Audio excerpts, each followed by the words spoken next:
Pemirsa, penerapan sistem zonasi yang diberlakukan pemerintah pusat dalam penerimaan peserta didik baru PPDB oleh pemerintah pusat dinilai cukup bagus dalam pemerataan kualitas sekolah.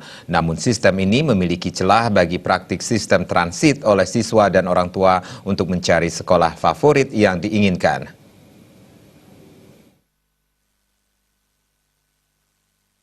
Keinginan pemerintah untuk memeratakan kualitas pendidikan melalui sistem zonasi dalam PPDB tahun ini disambut baik oleh semua kalangan. Namun persoalan utamanya adalah penerapan sistem ini dinilai akan menghambat siswa yang memiliki KTP di desa namun bermukim di kota, sehingga siswa yang bersangkutan tidak bisa bersekolah di dekat tempat tinggal mereka. Melihat kondisi ini tentu para orang tua akan menggunakan berbagai cara agar anaknya bisa bersekolah di kota ataupun sekolah favorit yang dituju, termasuk menerapkan sistem transit atau sekolah sementara di desa, untuk kemudian pindah ke kota setelah beberapa bulan. Menyikapi hal ini, Wakil DPRD Gianyar Made Togok menilai keinginan orang tua untuk memindahkan anaknya ke sekolah favorit dianggap lebih baik meski harus mengeluarkan uang ekstra.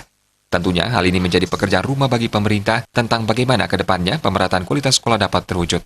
Hal ini sekaligus menghilangkan pandangan miring dan anggapan sekolah di desa murah dan berkualitas rendah dan sekolah di kota yang mahal lebih berkualitas. Ya, ini kadang-kadang masyarakat kan memahami bahwa sekolah ini sangat sulit ya.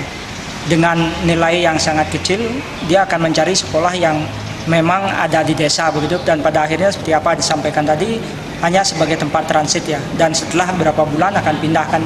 Ini tentu kita harapkan dihindari dia, karena bagaimanapun mutu pendidikan ini kan tergantung dari inputnya ya. Kalau inputnya bagus, kalau semua orang mau sekolah di sana, pasti hasilnya juga akan bagus ya.